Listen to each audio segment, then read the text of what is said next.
Hello, everybody. Very, very nice to see so many of you watching, and hopefully you're going to be active in the chat because today is another design-specific live stream. My name's Elizabete, if you've never met, seen, heard from me before, and this is Zach, our graphic support team lead. And what we've been doing over the past couple of months is really diving deep into designs specifically for products here at Printful. And I've been super inspired by it.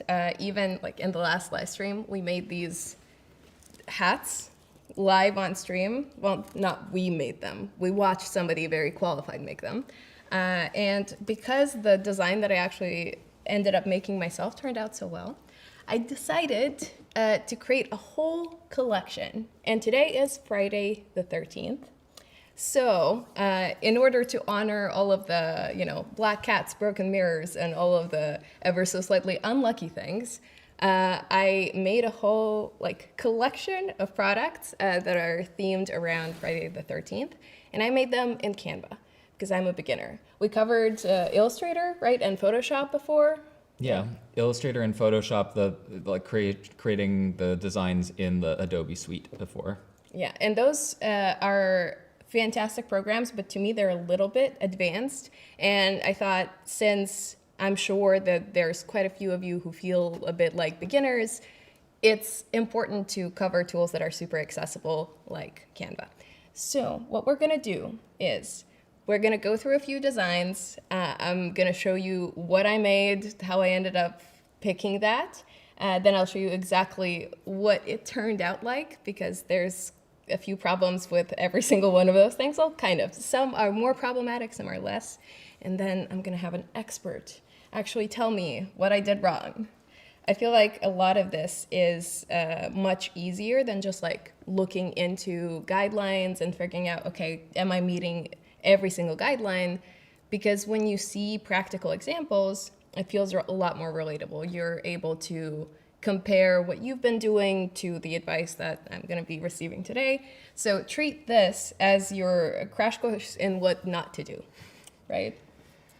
Well, I mean, I have all the products that we're going to be talking about in front of me, and I have to say, I think that a lot of them turned out pretty well, which is pretty cool because I know that what we're going to be talking about is breaking some of these guidelines that we've been going over. So I'm kind of excited to see where they came from. And honestly, like we talked about it, I'm definitely more in the Adobe Camp side of things, and I actually don't know a whole lot about Canva. So I'm kind of excited for you to show me a little bit about Canva. Yeah, it's my favorite tool, mostly because, well, just so you guys know up front, we are going to be using I used the paid version of Canva, mostly because I've been paying for Canva for a couple of years now. I use it all the time for stuff for social media stories and stuff. I don't normally design products. I'm not a designer per se. But a lot of these things are reproducible with the free version of Canva. There's just a couple of specific tools that are going to be in the paid section. But you could do a lot even without the paid version. So how about we dive right into some of the designs. So this is the very, very first design that I came up with. I hope you're kind of seeing my screen right here. This was a case of me coming up with a design first and then figuring out what I want to do with it later. But this is meant to be kind of a skeleton that I just found in Canva's elements section. And I just put kind of a bubble over it. So here's what it originally is like. You can kind of pick and choose the color and make it any color that you'd like. But I went with this kind of toned down muted red and put this bubble over him because he kind of seemed like he could really go well in a hamster ball. I personally really like it, and I also really wanted to try it on a big DTF print because it would be cool as a print. I think I either did something wrong or something happened with the print itself. I don't know. We're gonna see. But here is what that looks like, and I'm just gonna quickly show you also what the mock-up ended up looking like. As you can see, I made the background match the shirt color, but this is kind of the setup. This is what I was looking forward to and expecting. kind of like that. Yeah, and we can kind of see already it doesn't exactly match that, for one reason or another. And I mean, I don't know if you want to jump in right now, but I do feel like I see an issue right off the bat. Yeah, tell me about it. Yeah, so I can see that this bubble asset that you've used has some major semi-transparencies. So when it comes to graphics, semi-transparencies go from 0 to 100, meaning 0 is completely see-through, and then 100 is completely opaque, so that you can't see through it. And we don't recommend using any semi-transparencies at all, anything between 0 and 100. We recommend doing 100% opacity. And I mean, you can see here that we have some pretty major amount of semi-transparencies. And I mean, the reason that isn't so great is because, I mean, especially in the DTF, the direct-to-film technique, basically there is a layer of white and then the layer of color that gets laid on top of it, and more or less the printer doesn't know exactly how to translate that. And I mean, we're looking on the screen with a very, very smooth transparency, and then you compare it to this product where it's kind of starting to peel off, and I'm not exactly sure how like even this is gonna like hold up after repeated washes even. Yeah, this is probably like some of the glue layer as well, not being fully covered by color. I don't know. I assume, especially if I were to like iron it, it would be an issue. You can see here as well. So in the original design, this was a very Oh yeah, look at that. yeah, like a fuzzy type of a circle, but here it splits. I'm really hoping that you can see. It splits into this very, very like angular line almost for some reason. Yeah. I think it's just. And then there's this yeah. line, this very strong line here, which I don't think is in the design at all. Not at all, yeah, exactly. So a lot of these things, the shirt itself doesn't look like really, really, really bad, but up close you can definitely tell that something went wrong. Also slightly like around the skeleton here, I think because some of these details are super close together, I don't think you're gonna be able to see that close, but essentially like right here in between the ribs, the glue is even more prominent than in other areas because like it kind of comes together there. And there's probably some amount of semi-transparency around those ribs too. I mean, Yeah, because the bubbles over it. Yeah. Well, but also I'm guessing, well, that is definitely an option, not an option. That's not the word I was looking for.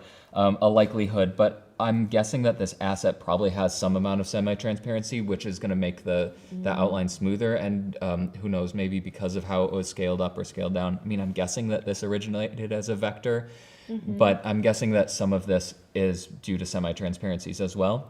But I mean, like you said, I'm actually kind of surprised at how well it came out, because I actually have seen some not so great direct-to-film outcomes that use semi-transparency, especially when you have this sort of smooth transition from more opaque to less opaque. And this sort of, what do you call it, like dotty sort of rough texture is kind of indicative of what you'd expect to see. But it came out a lot better than I thought it would. Yeah, and so knowing what happened here, and by the way, you can ask all your questions in the chat because we're going to get to a proper Q&A section. But knowing what happened here, how would I go about fixing this? Well, I definitely would avoid using semi-transparency. So basically, I mean, my first gut instinct is to say just get rid of that bubble entirely. Okay, well, we don't have to if we want to maybe make the bubble solid, I guess. I mean, is that an option? Let's see, actually. So the way that I would normally go about this, I don't know, I'd probably like duplicate this page and test some stuff out. So I'd look for bubble and look for it in the kind of graphics section right here. And there's a bunch of different options. A lot of them are semi-transparent. You'll be able to see like this, for example. A lot of these kinds of bubbles are also semi-transparent. They're beautiful and wonderful. It's a little less spooky. Yeah. This one seems to be completely solid. Yeah, which is definitely. super nice. Can I change the colors of this one? Indeed, I can. All right, so what I would probably end up doing in this situation would be to kind of send this to back, get rid of this guy, Oh, okay. and actually, I would put this, well, first let me properly center it, and make sure that my skeleton is inside all of that. And then once I'm happy with the layout, this is like, it feels like a workaround, but a lot of what Canva has been to me is kind of these workarounds that end up with cool stuff. So I would pretend that this highlight is like on top of the skeleton right there. And I would just like place a bunch of these like white shapes over to mask it a little bit like that. I mean, you say it's a workaround, but I mean, you would do something similar in Photoshop or Illustrator, to be honest. I mean, you would have a little bit more control over it instead of just having an oval shape. But I mean, if you wanted to have some elements in front and some elements behind, you'd probably do something similar. Yeah, I feel like just because I say workaround because I would love to just like cut out this section from this little skeleton, or I would love to split this bubble element into like the highlight and the background. But yeah, how else would we make this not semi-transparent? Because I like this, Okay. but it's losing the 3D nature of this to me at least. I can see that. I mean, like, well, one thing that's always an option is, well, I don't know if you could do it like, if you can kind of have, you could actually have, if you're layering not layering like semi-transparent, if you have a fully opaque background and then you layer semi-transparency on that, if it like it'll all flatten down into a single layer, and so maybe like the element above the skeleton could be semi-transparency, and then ultimately when it gets all flattened. This is actually kind of genius. I think I understand what you mean. Give me a second. So perfect circle right around there, and I make it kind of the same color as the shirt, and then I send that to back. And that's gonna have a background now, right? If I save it all as like one. That is true. I will say that the black might be a different black than this shirt black. I mean, but that's okay, right? Because the bubble then would just seem like it's ever so slightly changing the color as the light shines through. I don't know. I only mention it because the shirt, well, actually, the example on like my skeleton shirt that I have here, this black of this pure black is the actual shirt. I mean, the way that I made this was I cut out anything that was pure black or close to pure black. I just kind of cut it out and let the black of the shirt come through. If you have this with the black background, then you're going to have something a little bit closer to like this color, kind of, if you can see. Something that's a little bit of a sort of a muddy black. And I mean, honestly, if it's a bubble that you're looking for, that muddy black is probably going to be fine, but it's just something worth noting, I think. Yeah, for sure. If you want to try, which do not recommend doing that, but like a black print on a black shirt, just like plainly, it's probably not going to match. Yeah. Right. I mean, at least not exactly. Some things that we sometimes see when we're giving assistance is somebody who submitted a JPEG which doesn't support semi-transparencies whatsoever, and then they put it on the entire print area, and then you get like 12 by 16, or in the new large size that we've been offering for some products, like 15 by 18 inches. I mean, just a big square of black on the shirt. I mean, it would be noticeable. So it's something to think about. Yeah. And that's why we recommend using PNGs that offer transparency. But that's just to make sure that you don't have a big square on your shirt. But we don't recommend the semi-transparencies. And something that is kind of like of note here is that a paid feature of Canva that I ended up using here is being able to download this with a transparent background. You can kind of like click this in and then it's transparent. If you have the free version of Canva, you can't really do that. What you could do, and this is especially good if you don't have semi-transparencies, is you just download the whole thing and then you bring it into the design maker, and there we have a background removal tool. that is specifically for that. It's probably not going to be like completely perfect. It's always better to have something without a background going into it. But It'll do in a pinch, I think. yeah. I think it's always getting better too, honestly. I mean, I've seen it improve over the time I've been here, honestly. But I always recommend that if you like want no background, you want like fully 0% transparency, probably set it up in your design program of choice, whether it's the paid version of Canva or Photoshop or Illustrator or something like that. Yeah. And okay, so just FYI, let's see, do I remember which way? Yes. So this is the actual shirt that we ended up using here. Part of the reason is because A, it's oversized, and I like everything oversized. But B, I'm gonna try to show you guys the fabric, in my opinion, is not like just flat black, but it has, I don't think you're gonna be able to see very well. It's kind of this like ever so slightly grayish tint. You can kind of compare it to the bag that we have here. Can you kind of tell a little bit with the lights? Sort of. I really like this faded look on it, even though it's not like super faded looking. And I really wanted to try the DTF technique on it. I will probably order this again and try to do something without the semi-transparency, but with this type of design. But all right, we have 3 more products to cover, so let's move it forward. So this was embarrassing, at least in my opinion, to me. I should know better. I can see some issues right off the bat. Yes. So as you might be able to guess, partially because of the product that we have in front of us, this was meant to be a tote bag, right? Nothing wrong with that, but it was meant to be an embroidered tote bag with a large embroidery placement. What I ended up learning is that the combination of unlimited color embroidery and large embroidery placement didn't exist either at all or for this particular product. Yeah, it isn't available. Yeah. Currently, we don't really have plans or timetable of introducing it, but it is definitely not available for the large version. Yeah. But also, well, continue talking about this because I mean I do have some notes about unlimited color too. Okay, there's something else probably. Yeah. All right.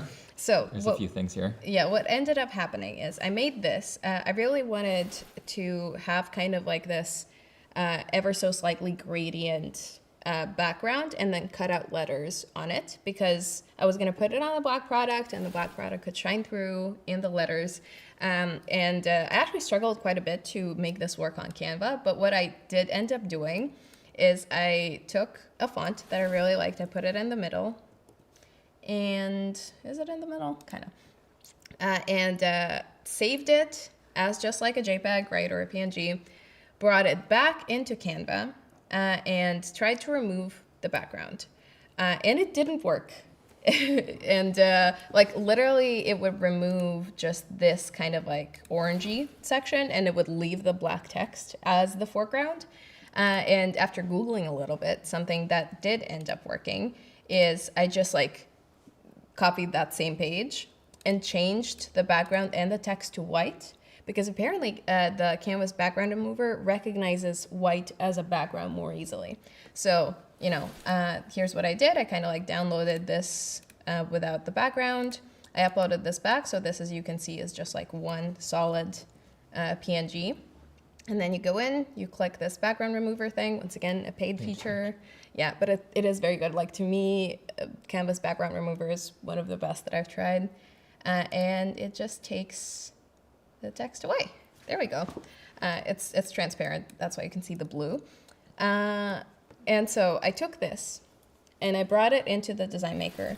And I promptly realized that my beautiful gradient doesn't work because it turns into like a splotch, not even a splotchy, but like a, well, what would you call that? It's like bars of color is what I would Right. expect to see. I mean, like you probably got like orange and gold maybe, I think, like, or red, orange and gold or something like that. Like You'd think. I'm pretty sure I got like flamingo pink Oh, and okay. then yellow, and then orange, something like that. Yeah, I mean, in theory, it would pick the closest color and make a colored version of it that would match the available thread colors. And I would expect that this would be the closest ones would be like an orange and a gold and maybe a red in there or something like that. But it seems like it picked. I mean, sometimes it can move or not move. It can be a little bit unpredictable, and that's kind of why we recommend. Well, one of the reasons why we don't recommend transparencies in standard embroidery.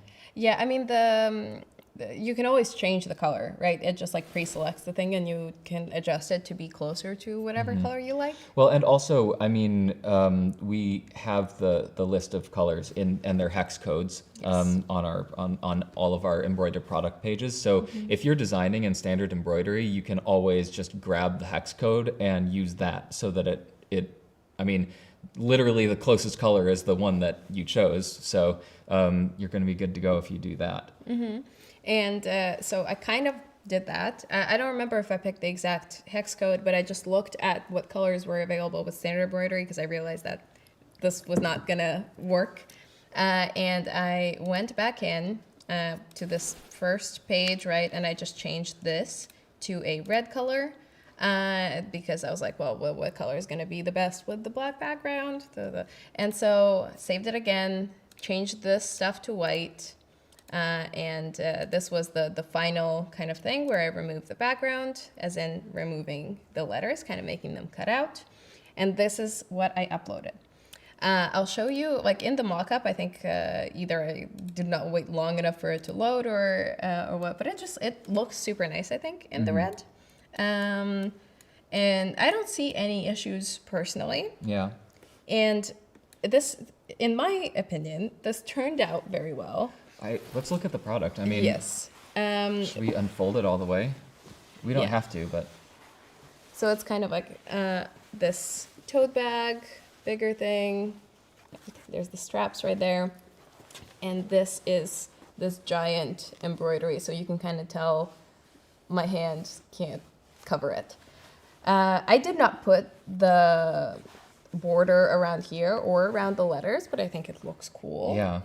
Well, if you watched our last live stream, we covered that this is a combination of techniques. This stitch type is called tatami fill. It is for large areas of color fill, and then this stitch type is called satin stitch. And when you have large areas of tatami fill that are creating a shape, you usually, our expert digitizers will use the best stitch types to give the best outcomes. And usually when it comes to things like this, tatami fill is sort of known for shifting a little bit while it's being produced. And so you put a border of satin stitch around the elements to sort of anchor them in place. And this looks super crisp, to be honest. It turned out really well. I mean, so I'll talk about like what I noticed was, I mean, well, first we can talk about the gradient and what that would do with negative space. But actually, let's just talk about negative space at first, because we usually don't recommend using negative space like you were talking about to see the bag through. When it comes to large embroidery, that risk is a little bit less just because the negative space that you are able to include is going to be bigger. And so this space is sort of big enough that you can form the shapes of the letters out of tatami fill and satin stitch without like overlapping the satin stitch or using really strange stitch types to make the letters. Usually in the 4" by 4" print area of garments, say, or like the Hats? Yeah, the 2" by where are we here? Yeah. The 2" by 5.5" print areas. Negative space is weird when it comes to embroidery. You have to combine weird shapes of tatami fill and weird shapes of satin stitch, and it doesn't come out anywhere near as crisp as this. This came out really well. I really like it. Yeah. The other thing that I sort of want to mention with unlimited color embroidery is let's imagine that that unlimited color embroidery was available for large embroidery. So, unlimited color embroidery works by dyeing the thread during the embroidery process, which is very cool. It uses some sort of an algorithm that I don't understand really to know what Does color. anyone? I mean, somebody must, yeah. It knows what color to put on the thread to wind up visible, which is really cool. But if you imagine what that means for something like this, which is being laid down like this, if you get to an area of, well, the way that you would do a gradient with tatami fill is you would really need to make sure that it's like this kind of a band. So basically, a gradient on tatami fill in unlimited color embroidery, you don't want any interruptions in it, and so you would want it to be like this. So, but if you have interruptions, like negative space, they're going to have to plan the transitions around all the negative space. So basically, Woof, that's a lot. yeah. A lot of transitions. So it's going to be mismatching color here, here, here, here, here, and that's the kind of thing that you would deal with if this was. If you were using negative space with unlimited color embroidery, obviously it wouldn't be available for large because As I found out. that's not something that we have at the moment, but it is something to think about. And I mean, what I normally would recommend is actually the design that you had first with the black letters might be a good option. I mean, this came out awesome. Yeah, with the black letters and the red background, because what that'll do is, well, especially if you were doing something smaller, is you would be able to have the letters in a satin stitch layer, and it would not have to rely on these like strange stitching patterns that might come up in a smaller embroidery. And you can also control what colors you choose for the different letters if you were to put this on a hat like the one I'm wearing or the one that we're going to be talking about later. And that would definitely be a better option than using negative space.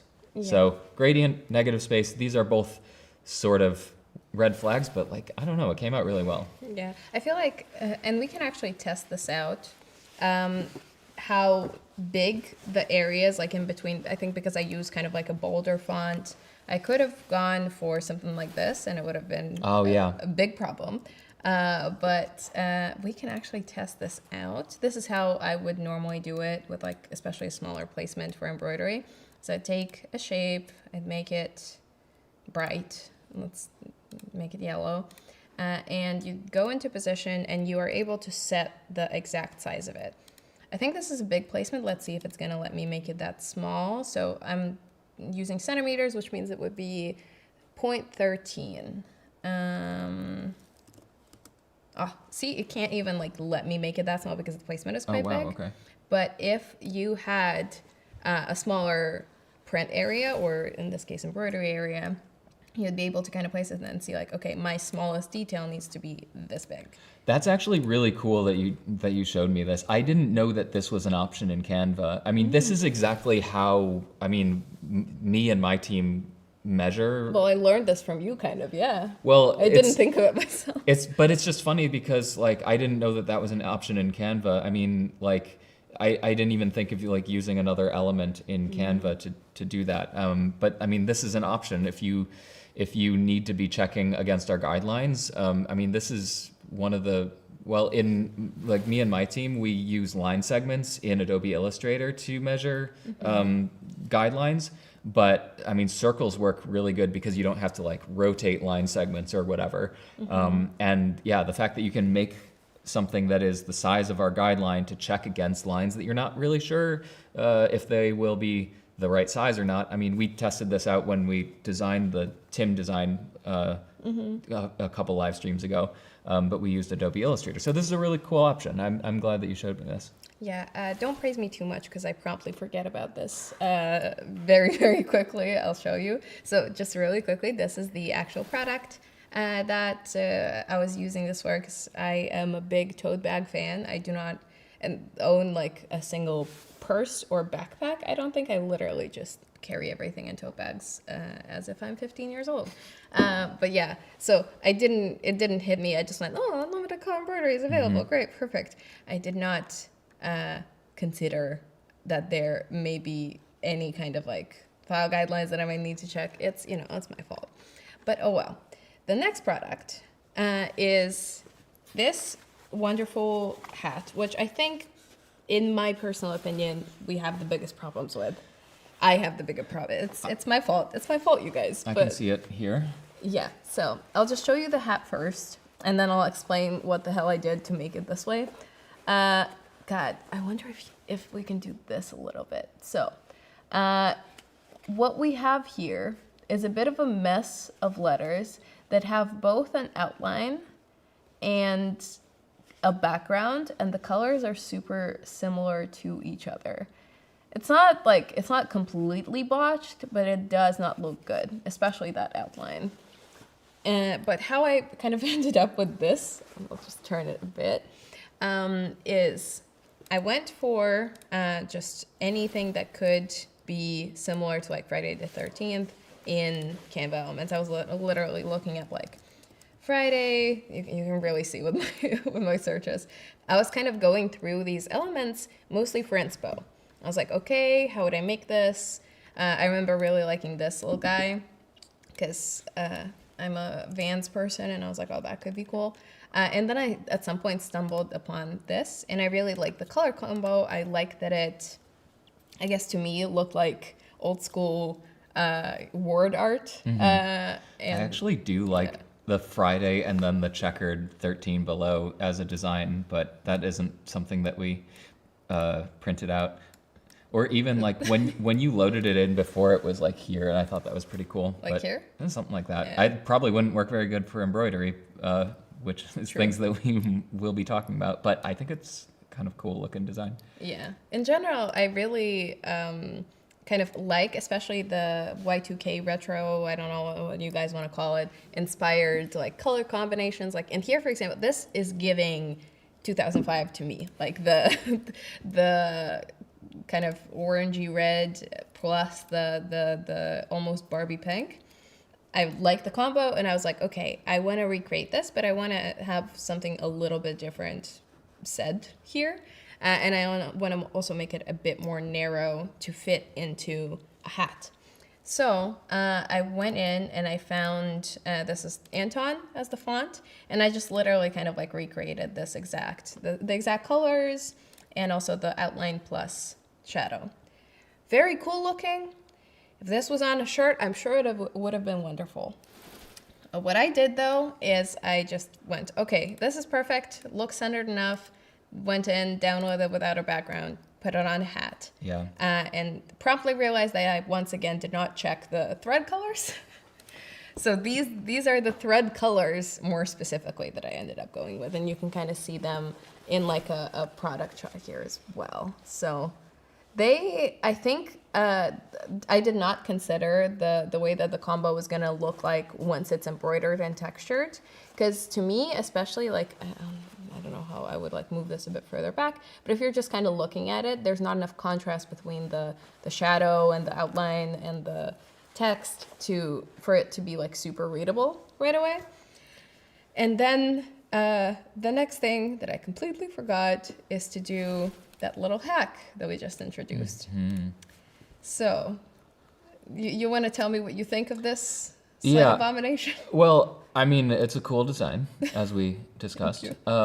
I do notice that the lines outside, like the very thin lines around the like top left of the designs, of the letters, are definitely going to be too small, and we're seeing that now when you put the measurement over it. So like all lines in embroidery should be at least 0.05 inches thick, and we can definitely tell that those lines are not. And so the risk of doing something like that is that you would get run stitch, which is exactly what we're seeing in this hat. And again, I can't tell how much detail you can see, but run stitch is a single line of stitching which, I mean, imagine like if you were to just take a piece of fabric and like run it through a sewing machine, that's kind of the outcome and quality that you'd be looking at with run stitch. It doesn't give the best outcomes. It tends to, shift during production, kind of like tatami fill. Actually, I wonder if there are some areas, like this eye up here, for instance, it doesn't completely line up with the top of the eye. The S kind of has a little bit of it too, and like you just kind of see some stray threads here and there. So I mean, yeah, like you would probably, I mean, if I were doing this in like a Photoshop with this font, I would probably completely get rid of the outline entirely. I'm always sort of in favor of, if you have a design that you have an outline and you're like, I can't make it any thicker, but I need this outline. I'm kind of in favor of asking yourself the question, like, do I need this outline? Because in embroidery, I mean, simple is going to be better, just because it is such a dynamic printing method, that, you know, as you can see, thin lines maybe didn't come out so well. Yeah. I think you're being very kind and generous to this. I personally wouldn't wear it. I really don't know if you guys can see like a super exact like detail on it.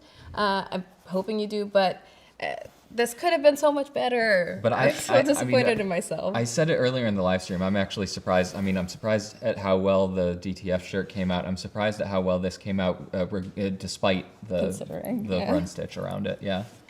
Yeah. So, so you said you'd recommend getting rid of the outline, right? Yeah, that would be my biggest recommendation. Okay, let's see. So actually, this is probably going to be helpful to you guys. If anyone's a super avid user of Canva and can tell exactly what I did here, you can't combine two effects for text. So outline and shadow, or drop shadow in this case, are two different effects. And what I did was I literally just put two text one over another, and this has the shadow and like not transparent at all, but like slightly offset, etc. And then this has the outline. So what I'm gonna do is I'm just gonna delete this one, right? And then honestly, looking at this, my immediate concern is these tiny little gaps, I would say. This one especially. Yeah. Definitely. Yeah. I would imagine that our digitization experts would probably avoid those. They would probably know to avoid having stitches with gaps like that, but you don't want to leave that to chance, really. I mean, that's why we have our guidelines, so that we can make sure that the outcome is going to be good and consistent each time. And you don't want to be relying on the decisions of our expert digitization team, because I mean, you want to be in control of your design. You know what I mean? Of course, yeah. And you want to know that the outcome that you're actually paying for is going to be good. So in the spirit of that, I'm just going to cover all of these. It's going to look silly for a second, but I'm just going to like place these kinds of like areas that are the exact color of the background. See, is there anything else that we're missing? No. Did you get rid of the? Oh, yeah. No, I jumped. I see that there was a layer missing. Let's see. Yeah, I think I covered it all. Then I'm just gonna bring this to front, and it's a little too zoomed in. Give me a second. Oh, it was just highlighted. Yeah. I need to get this tiny little guy that is now behind the text because I just brought it forward. You know, it's easier from the layers panel. Boom, done.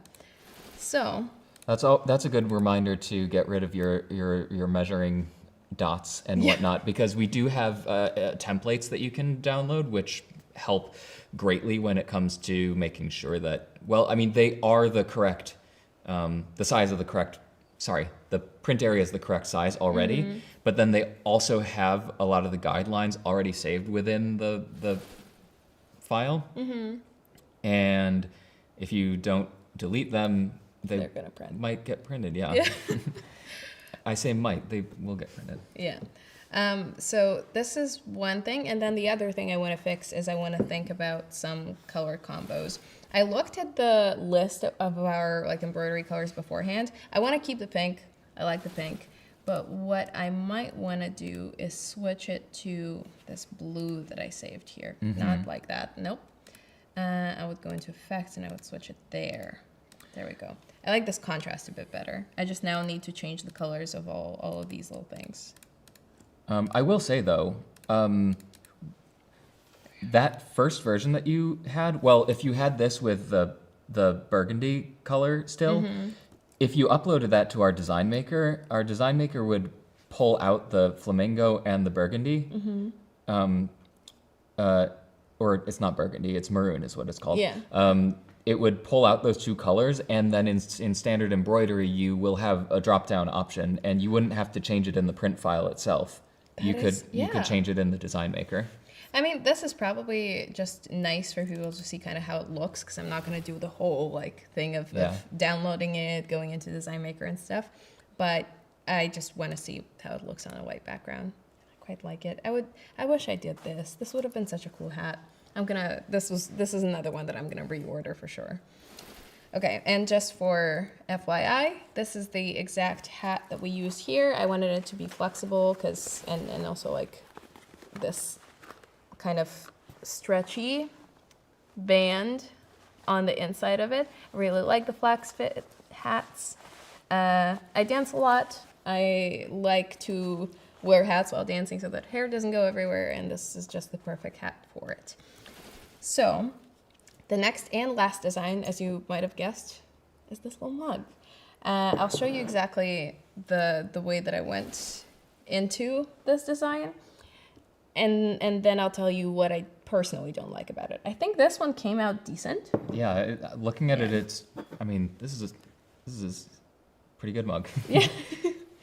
Do you want nothing, it? nothing else. Nothing else to say. I mean, no. I mean, I do see some of the concerns that that we're going to be talking about. But I think that this printed out really awesome. Yeah. Yeah. If we can kind of like get a bit of a close up on it, I'll just show it to you really quickly. So it's good. It's good. I like it in general.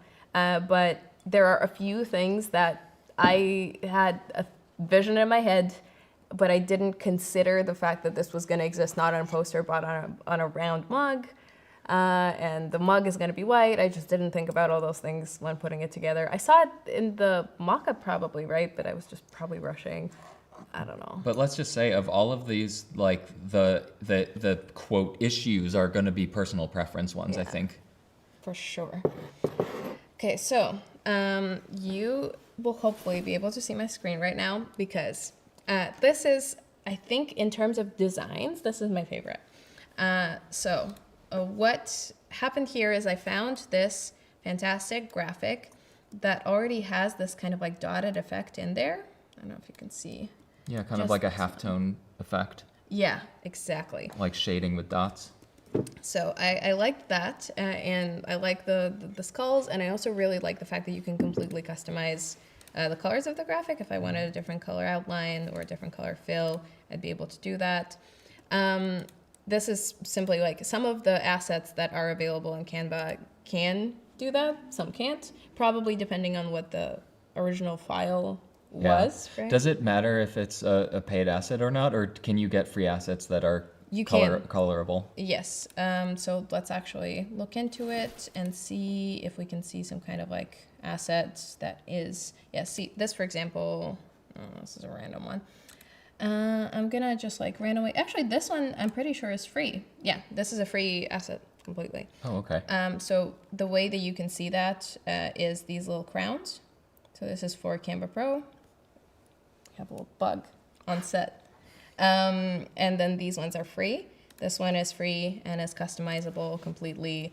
That's part of the reason why I started using Canva in the first place, is because I'm the furthest from an illustrator that you could ever get. But I really wanted to use some kind of like slightly illustrative elements in like Instagram stories and stuff.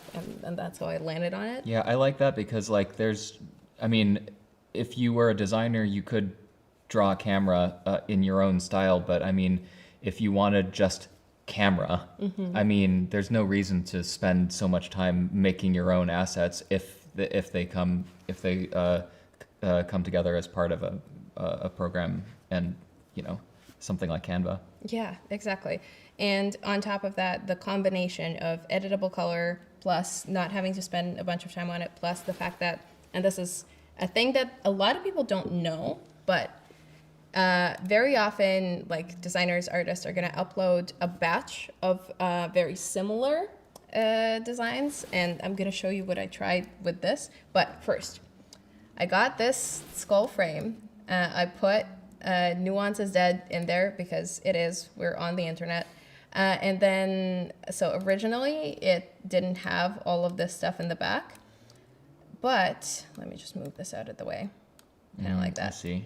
But it looked a little plain to me, and I decided to add a bunch of these tiles. I just searched for like dotted texture and rotated them a bunch and just tiled them around to be a background. To me, this looks great. I'd love a print like this or a poster like this. Yeah, that looks really cool. But I did run into two personal preference issues. One is the fact that I, for some reason, in my brain, completely forgot about the fact that the actual mug was going to be white, and then the design was kind of going to, actually, let's see if we can get a close-up in here. It was going to kind of go around this and stop at a certain point. This is completely fine, and this is the expected outcome, but I just, in my head, envisioned a completely dotted mug. And then the other thing is, when you hold the mug, this is how I would hold the mug, right? You can't read the text like this, or when you're holding the mug in front of yourself, or if you're like left-handed, for example, you can't read it either. You can only read it from this side. And I wanted it to be kind of like you're sipping, and the message is very clear. So yeah, and if you just have the print area in Canva, I mean, the natural like inclination is let's center everything because, you know, let's I mean, I don't know, it's just a nice clean design that it's an easy choice. But when it comes to a mug, you sometimes might forget about that.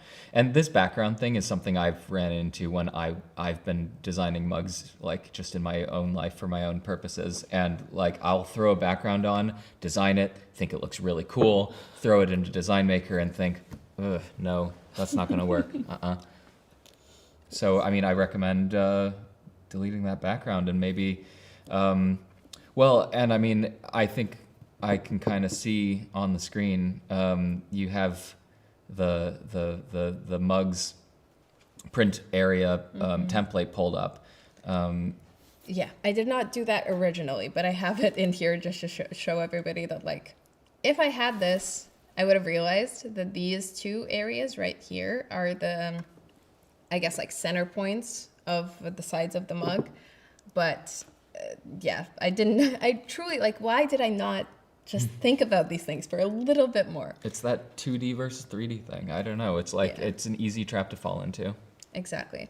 So I started kind of fixing it myself, and I want to see what you think about it. Okay. So one thing that I realized while uploading this design is that the DPI is a little bit too small, which is why it's a little bit blurry, like a teensy bit. Like if you're looking at it like this close, then you can kind of see. But in general, if you are running into this issue, there are 2.5 things you could do in Canva. So one is paid option. You go into download and you just increase the size. You don't have to go 6,000 pixels long, but a bit. So when it comes to this option, I mean, the thing that we recommend for non-apparel things like mugs is that we recommend that the print is going to be 300 DPI when it's sized into the print area.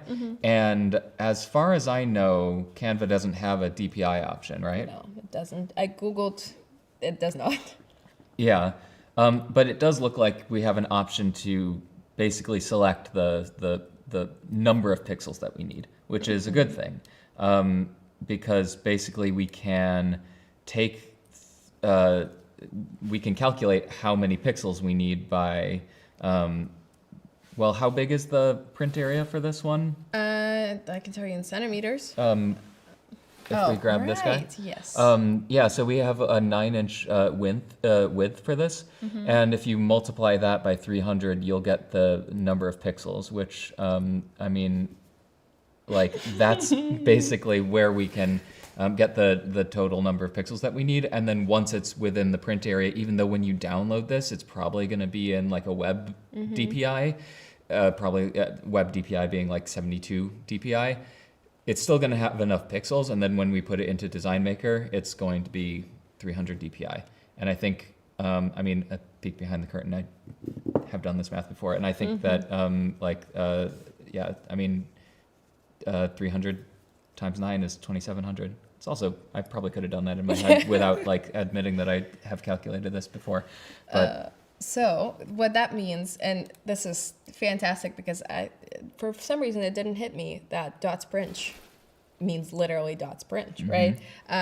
So what we could do here is download and then kind of find a spot where it would be 2,700, kind of like around here. That would be totally great. You can see the exact pixel size right here, but that is only one way that you could do it.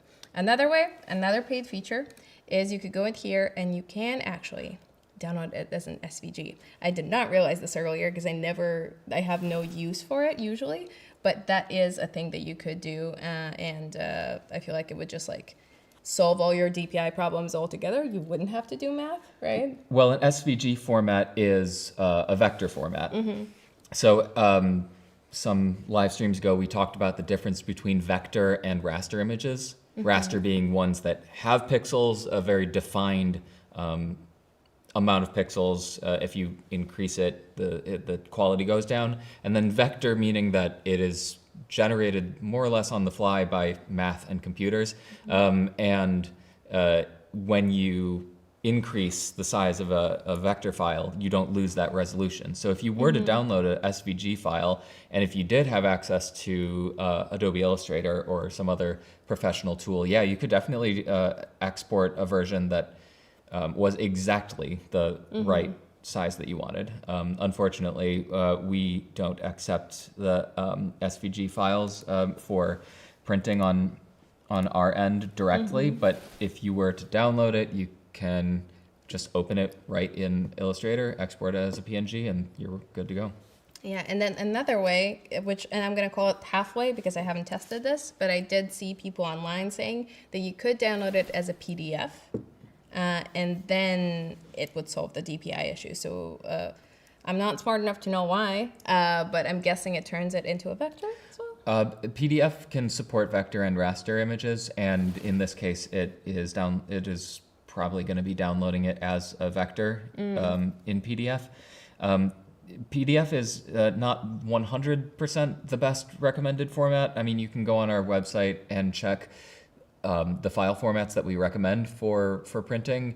PDF is something that we do accept, but it's not going to be the perfect option because it can have some issues, like, for instance, you can get raw font files basically instead of this beautiful font right here.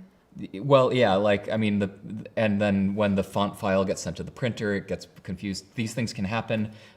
Instead of having like the font being saved as like an image, basically, it's how fonts work. Yeah, I don't really want to go into how all of that works. Yeah, we're gonna be here for another hour. All right, so I'm gonna really quickly show you a couple of ways that I did this, but you can totally fix it however you'd like. If you like the background, keep the background, that kind of thing. What I did, and it's just like another quick tip for you guys if you're designing in Canva, is I really like this graphic, but it's a bit big. I'm just kind of gonna copy it into this page here where we have the guidelines. It's kind of a little bit too big to comfortably sit and be big enough, like it's just a little bit small. So I wanted something that was like elongated or something, but I really liked this graphic. So what I did is I went to check if this designer has something similar. So you go click on whatever graphic you've selected from the graphics library, go on more, and then go into info. And then here you can go see more like this to let Canva use the keywords that are added for this graphic and like search for very similar stuff, or you can click on view collection if it is available, which means yay. So this particular graphic is part of a collection of very similar things in a very similar design style. So if I wanted a square frame that it was exactly like this, but just like made to be square, I could change the colors as well, and it would be perfect. But I did see a few things here, and I went for something like this first. So just like it says nuance on one side is dead on the other side. Okay. Just for simplicity. Or another version was I found this other graphic that was very like from the same collection. I'm gonna go up. I made the colors kind of match. So this is the same purple that is in the skeletons. I put nuance is dead on here, and then took a bunch of copies of the same little like black confetti looking thing, copied it, cropped it, turned it around, and tried to make this like organic kind of like ashes falling and turning into that. What do you think? Yeah, I mean, I like this one a lot. I like that, well, I like that Nuance is Dead is up on a shelf. I like that it's up on one side, and then when this is printed, the skeletons are going to be just on the bottom of the mug, and then Nuance is Dead is going to be on the top on the other side, which is going to be really cool. I think that having Nuance on one side and then is dead on the other side might be a little bit funny. Like if you were just like Is dead. is dead. Yes. I mean, I don't mind that. I like something a little bit morbid, a little bit creepy, but this is just like, you know, a way to fix something that I don't think is broken necessarily, but to make it work a bit more for like a 3D thing. Yeah, definitely. And I really like all these, you know, you're working within the limitations of this software, and I think that that's really good. I think that it's a pretty cool way to work. Yes. I'm not a super creative person, shockingly, but having these kinds of like limitations, but also access to tools that are pretty intuitive is like the perfect storm to sit there and play around and poke around. Yeah, like, and just assets that you can remix and everything, which is a pretty cool thing. You can make your own thing, even if you don't want to draw your own skull or whatever. Exactly. Okay, so we've been rambling for a while, so it's time for your guys' questions. So I'm gonna pull up the list of questions that we have here. Let's see. And we're gonna do our absolute best to answer them. Okay, so let's start with a question from Butterball, which is, do you get to choose what type of stitch type parts of your designs get? No. So when your designs get submitted to Printful, basically the design gets sent to professional digitizers who choose the right stitch type for the element. They have certain guidelines that we know are going to work with our machines across all of our global facilities. And basically, I mean, it kind of boils down to, I mean, if we're looking at this hat here, it kind of boils down to, we have satin stitch for, are we here this time? Okay, so yeah, thin to medium lines are satin stitch, and then thicker areas of fill are tatami fill, and they will kind of blend that together for the best outcome. But if you have lines that are really, really thin, you're gonna risk getting run stitch outlines. Now, the one thing is, like, if you do have a design that does not meet our embroidery guidelines, you will likely get sent an approval sheet, which will give you an option to, like, while your order is placed on hold for a little bit while we discuss options, you can say, I actually don't like this run stitch. Can we get rid of it? And in that sense, you can choose some stitch options, but basically, I mean, the stitches that you will get when you submit your designs are going to be the ones that are designed for the best optimal outcome. Mm-hmm. That's why we have professional digitizers who are working on this stuff. We're digitization experts, Yeah, right? and our guidelines too. Exactly. Yes, which I should have read, but you know, that's a me and ADD issue. But okay, let's get onto another question because I really like the question. So it's from OMG Machina or OMG Machina. I don't know, but I would say Machina. The hat is so cool, Zach. Is that a Printful hat? Are we talking about this hat? Yes, I think so. This hat is the. Let's actually like get a close up on this, right?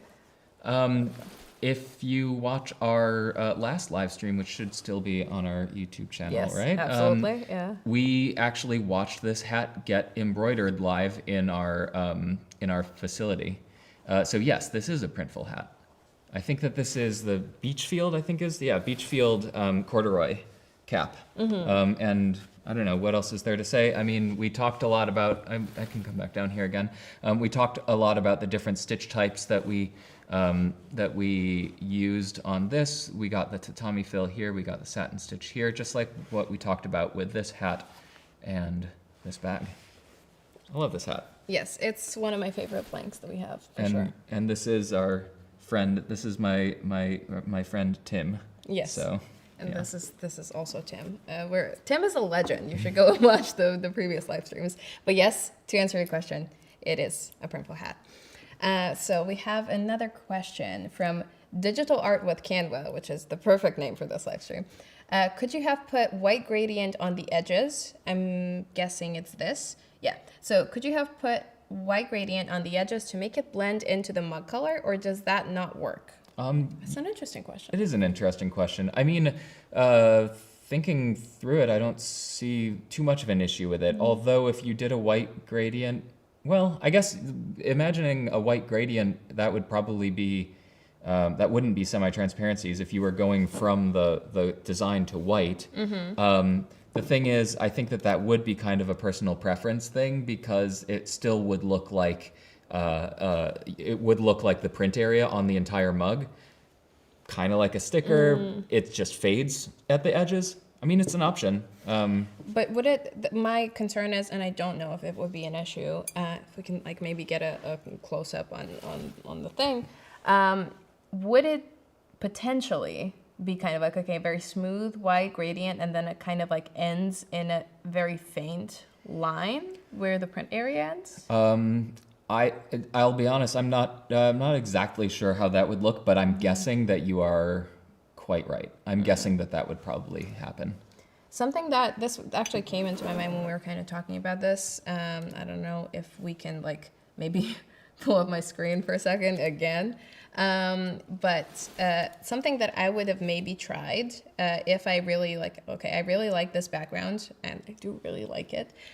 Something that I would have tried is I would have looked for maybe like a slightly different, looser texture, and I would have applied it a bit more sporadically, if that makes sense, so that it would in itself fade into like nothingness, so that the dots would get like more and more like further apart, and then I would set this actual background to transparent, and I would download this whole thing as a PNG, and it would be kind of like something that the design on the mug would actually have a background, but it would kind of naturally fade into it without like a harsh line or anything. Yeah, I think that would be a pretty good option too. I mean, especially if it was sort of like a denser cloud in the middle, and then it kind of spread outward. But I mean, if I were to do that, I would probably be careful not to leave a little bit of room next to the print area. I mean, if you didn't want to risk any cutoff at all, but I mean, that's just me. Yeah. Yes. Okay, so let me get right back into the questions. Hold on a sec. Okay, we have actually two fairly similar questions. From, I'll try my best, Liliana Dukic. Please forgive me if this is wrong, but which platform is best for designing? And then from Camacho, don't know. What other design software can I use to make embroidery designs? Well, that's a good question. I mean, I'm quite fond of the Adobe programs. I've been using them for some time, and I'm quite familiar with them. They're very, very highly featured and have a lot of customization possible. I mean, but we just learned how to use Canva to be able to not only create designs, but also measure the designs, which, I mean, this was actually, honestly, this was a question that I get fairly frequently when I'm doing graphics support is, I'm doing a design in Canva. How do I make sure that my lines are thick enough? Like, especially if somebody wanted to use 3D Puff as a decorating option. And now we know we can use circles or line segments in Canva. Just create one and type in the design specifications for lines 0.05 inches, or for 3D Puff lines 0.2 inches is the minimum, 0.5 inches is the maximum. And just measure your lines against that. Yeah, and if you're kind of thinking about just trying to start designing stuff anywhere, if you want something completely free and accessible, you can literally design stuff in our design maker. You don't have to have like a third-party thing. There's a bunch of free like clip art and a bunch of fonts that you can use, and all the colors under the sun. Like, there are a bunch of options that you can literally just go into the product kind of design maker system and you can create something very, very cool in there. Canva's super, I think, intuitive and accessible to beginners, at least from my experience and from what I've heard. But I feel like you definitely can create cool designs with the free version, but I would say that it's a bit easier and you don't have to look for as many workarounds with a paid version.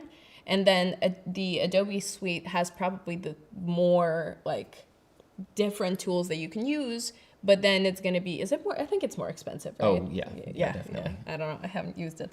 But so it's a bit more expensive, and it is also a bit of like a higher learning curve type of thing.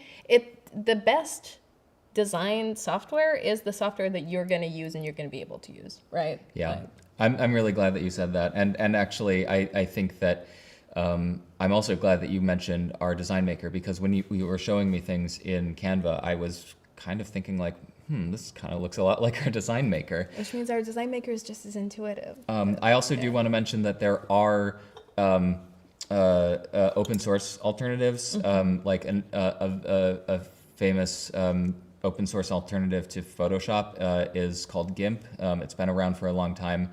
And there are also web-based Photoshop alternatives. There's one called Photopea or Photopea. I've heard them pronounced both ways. In fact, the very first live stream I did for Printful, we used Photopea. And that's how we were pronouncing it then. So that's what I'm going to go with. But yeah, I think that your point of whichever one is the one that you're most comfortable with is going to be the one that's going to do the best. But I mean, check our guidelines too. Yes, please, regardless of what you're using to design. Okay, we have another question from Karen Mack. Is there a way to add color to a custom-shaped pillow in the places on edges that aren't being cut out? I'm going to have to be really honest with you. I don't know a whole lot about the custom-shaped pillow guidelines at the moment. It looks like you're pulling up let's take a look at the custom-shaped pillows.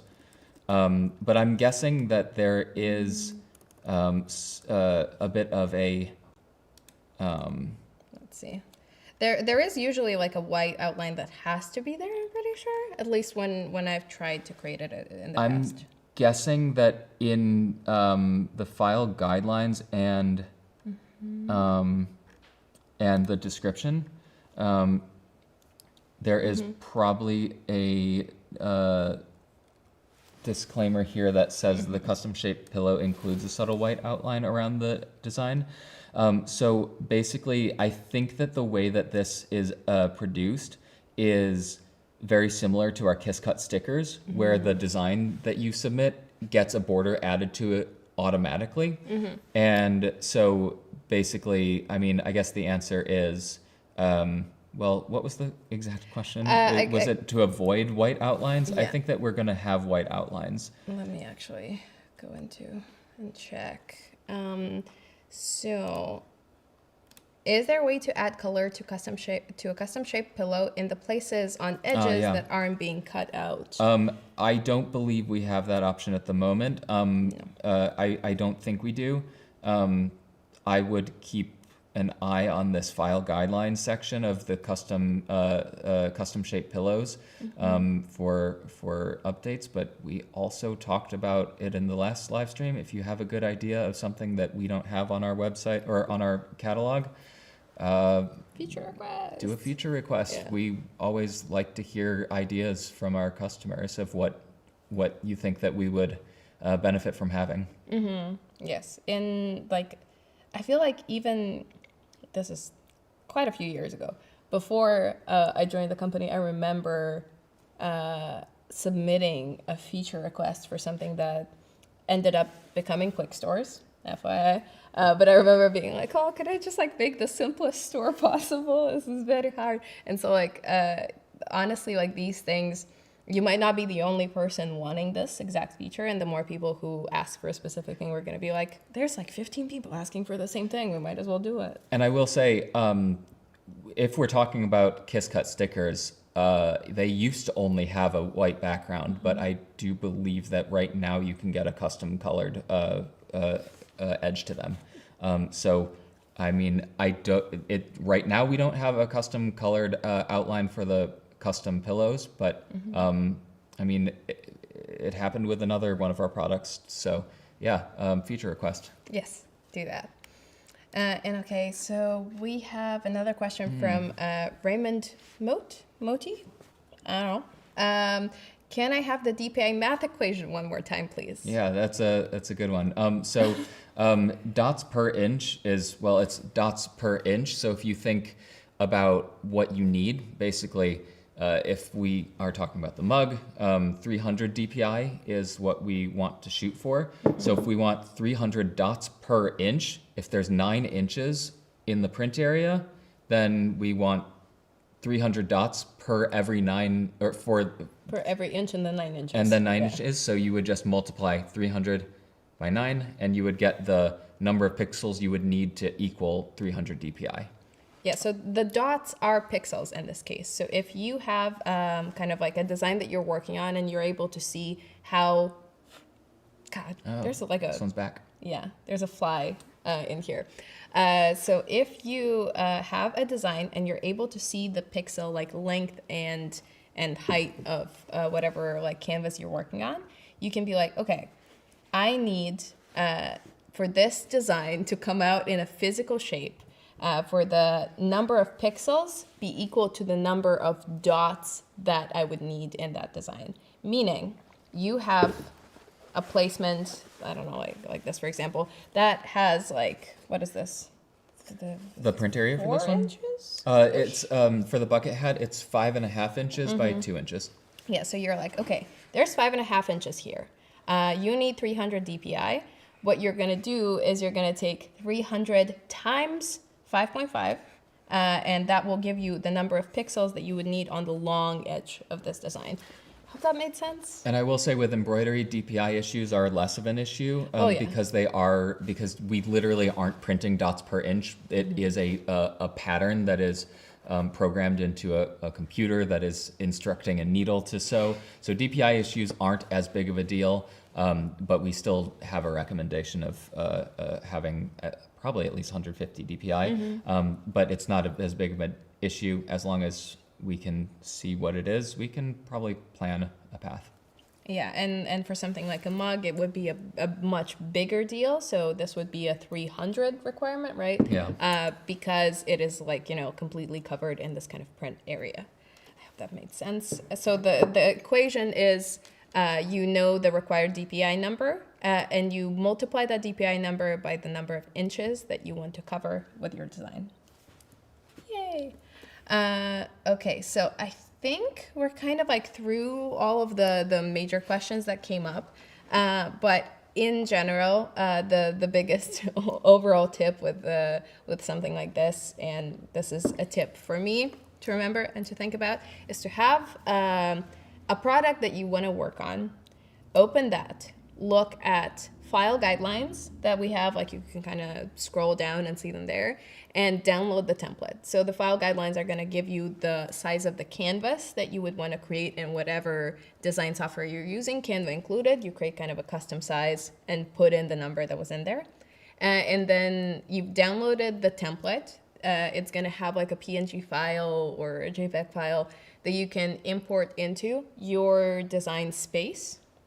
And it will show you exactly like where to put stuff and what it should look like and which areas might get cut off if you're like working with something like all over print, for example. And as a result of that, and as a result of reading our guidelines for different type of things, then you can just like get so you can get a very good outcome, or you're more likely to get a good outcome, but also you're going to save yourself time, because I can't tell you how long it took me to go, okay, like I've picked out a gradient for my embroidery and I finally like put it together. I had to look up how to do gradients for shapes in Canva, and I did the thing, and then I downloaded it and I was so happy, and then turns out it's not a thing. So you're going to save yourself time, you're going to save yourself money if you're ordering stuff without like checking if it's going to look good, and you're going to make yourself and likely your customers a lot happier. You know what would have been really awesome for this live stream is to do an all over print where you put stuff outside of the safe print area, because that kind of turns into some scary outcomes sometimes. If you put stuff outside of the safe print area, they could get cut and then sewn. So like if you put like, let's say a person's face on a seam, like it could fold the face in half, and that's not going to look too good. I feel like, so this is Friday the 13th collection. When we're going to do like a Halloween scary movie collection, I'm going to do that.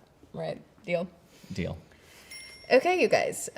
We have given, I think, a bunch of tips today, but if you end up having any other questions, or if you're, watching this not live and watching this later on, comment below, ask your questions. We're going to do our best to get to you, and we're going to see you next time.